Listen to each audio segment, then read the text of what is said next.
Well, welcome everyone to this presentation on a not-for-profit director's journey within the Australian disability advocacy space.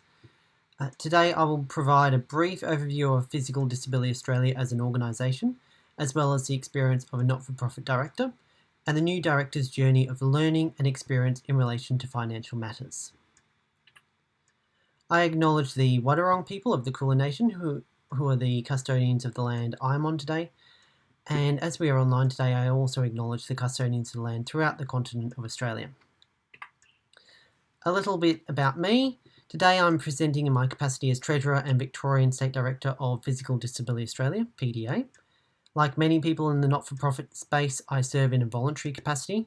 Outside of PDA, I serve on the boards of Youth Affairs Council Victoria and Geelong Landcare Network, and serve on equity, diversity and inclusion focused committees for the Royal Australian Chemical Institute and my local council.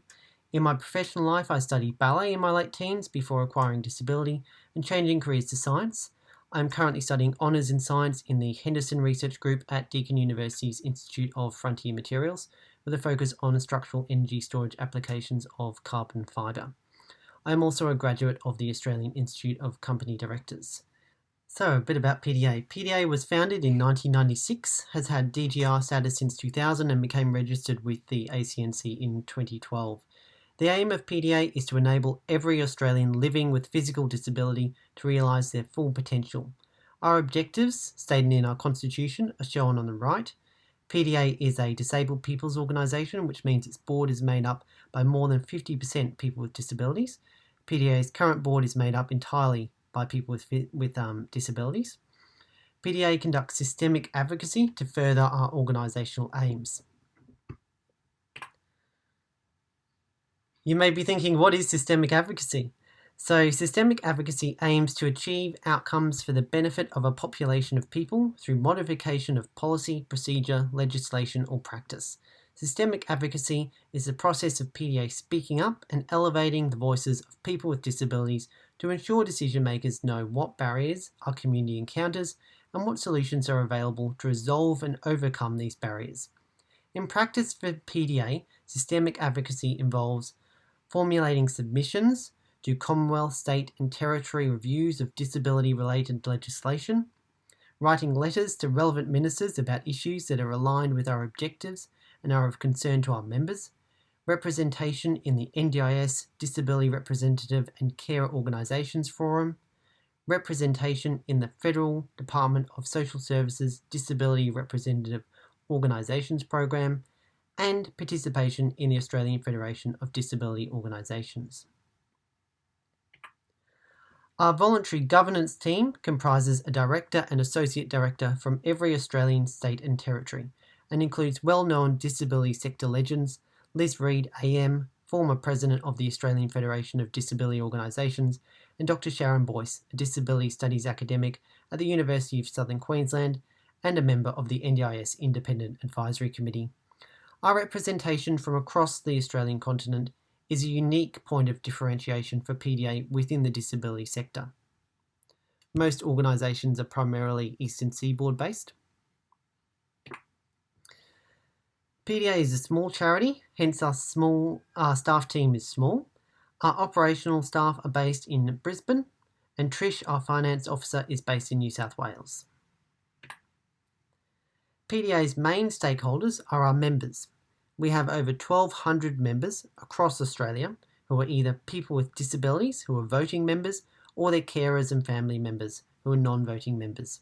PDA's other stakeholders are our funders that include DSS, the NDIS, AFDO and the Disability Royal Commission.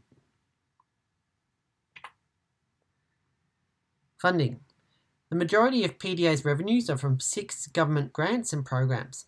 At least one of these, the Disability Royal Commission grant, will finish in the next 2 years, and significant changes are expected in the ILC, seeing if my mouse works, the ILC grant stream, as they were initially intended as a temporary grant scheme, and the NDIS has recently transferred this grant over to the Federal Department of Social Services.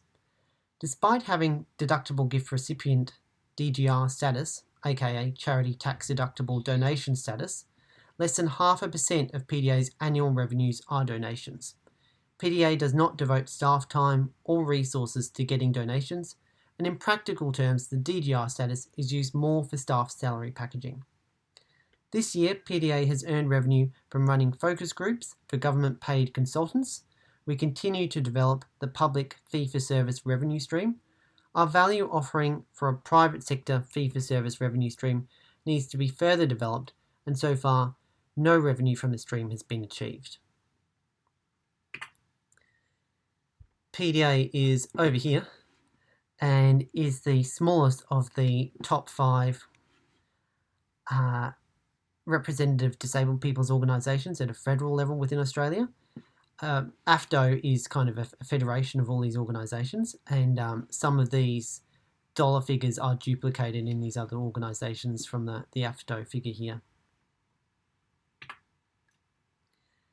PDA's main challenges include financial challenges of heavy reliance on government funding streams, environmental challenges of competitive grant funding and a competitive environment for the donation dollar, logistical challenges such as counter economies of small scale involved in small charities and donation attainment infrastructure and staffing, as well as operational challenges involved with undertaking systemic advocacy in an environment where we compete with many equally worthy causes for airtime and have the challenging task of advocating to ensure the realisation of the rights of people with physical disabilities.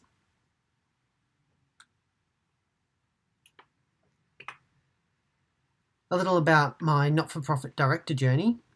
My directorships with Youth Affairs Council Victoria and Geelong Landcare Network and Physical Disability Australia all started around a similar time. Prior to this, I had no experience or training in interpreting financial statements or interpreting board reports. From what I have found, this is not uncommon for first-time not-for-profit directors. As a new director, I encountered 3 top challenges. The first was developing an understanding of terminology used within the board environment. This included financial terminology, for example GST liability, as well as organisational and sector terminology. I'm under a corrugated iron roof here and there's quite heavy rain happening at present, so I apologise if there's a little bit of background noise. So the organisational and sector terminology examples include, acronyms that are used within various sectors. In tackling this challenge, I found there was no compensation for experience built up through time working with an organisation. As a new director, you can't know or understand everything, which is why taking the initiative to ask questions and further your understanding as a director is so important. Reading publications, submissions and annual reports published by entities that I serve with greatly assisted in developing an understanding of sector terminology. I think appropriate training is particularly important for building an understanding of financial terminology. The second major challenge I encountered was a significant learning curve in developing and understanding the environment and sector within which organisations operate. The best strategy I found for this was reading historical, public and internal documents. The best advice I received was to read the board minutes for the previous year and the annual reports for the previous 5 years. These documents provide a historical context from where the organisation had been and where it was on track to go. The comparison of what is reported externally through annual reports and what is discussed internally through board minutes can be particularly valuable when understanding the challenges the organisation encounters. The third major challenge I encountered was identifying appropriate quality and value for money training relating to the skills and knowledge required to serve on a board. As I mentioned previously, I think appropriate training is particularly important for building an understanding of financial terminology, and it is also important in assisting directors to understand the legal obligations and requirements of their role. In practice, I had to rely on trial and error in identifying good training, which was very inefficient. Word of mouth recommendations can be valuable. However, in the not-for-profit area, many directors have no or little training, so recommendations are hard to come by. Looking through directors' CVs on LinkedIn to see what training they had completed was a good way to identify training opportunities. The market for governance training in Australia is saturated with large amounts of low-quality, time-wasting content. I've not found a good middle ground between significant time-intensive courses and too little content webinars when it comes to governance training. I recommend the AICD Interpreting Financial Statements self-paced online module as a good middle ground resource for providing relevant financial training for directors. The operational versus governance divide is a constant challenge encountered by directors, but is particularly difficult to deal with for new not-for-profit directors. Not-for-profit directors are commonly volunteers and involved in operational aspects of entities. This makes it challenging for directors to step away from the operational to the helicopter view required for governance of not-for-profits. New not-for-profit directors are often elected or appointed to boards thinking they will be able to change things or add their voice productively to the operations of entities. This is, of course, a misconception. While diversity of lived experience and work experience and knowledge adds productively to board decision-making, the fiduciary duty of directors preclude them from steering operations the way they think they should be steered, and instead require directors to act and steer entities in the entity's best interest, not their own. The balance between operational and governance can be particularly challenging in not-for-profits, where some directors are delegates from stakeholder groups, where misconceptions about fiduciary duties can lead to directors being confused about who or which entity they are acting in the best interest of. When considering financials, new directors commonly focus on immaterial issues, for example, minor budget variances for line items, as opposed to material variances in key revenue or expenditure line items, and entity-wide trends in revenues, cash flows, liabilities, and expenditure.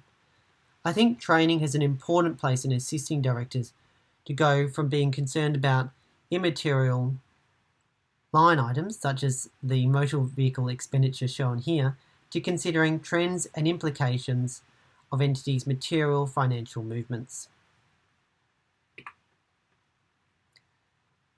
What I found useful as a new not-for-profit director. I found recognising I had a lot to learn as a new director assisted me to thrive and learn while being out of my depth, and not put too much pressure on myself to be the best director I could be straight away. Taking initiative for your own capacity building as a director is really important.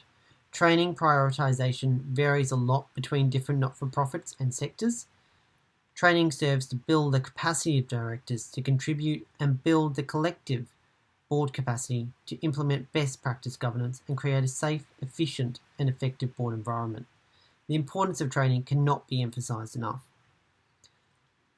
My third useful tip is not to view your directorship as separate from your work and educational life.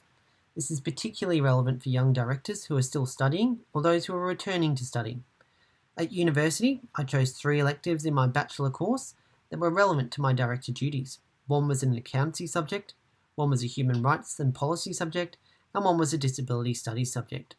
I had to complete 3 units anyway, but I chose to double up and not just study something that I wanted to learn, but also study something that counted to my bigger picture goals of my course and built my capacity as a director.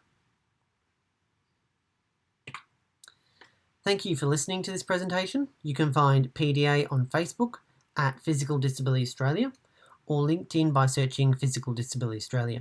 If you would like to find out more about PDA, please check out our website at www.pda.org.au. If you would like to follow or connect with me on LinkedIn, you can find me by searching Tim Hart. And if you would like to follow or connect with Crystal Matthews, you can find Crystal on LinkedIn by searching Crystal Matthews.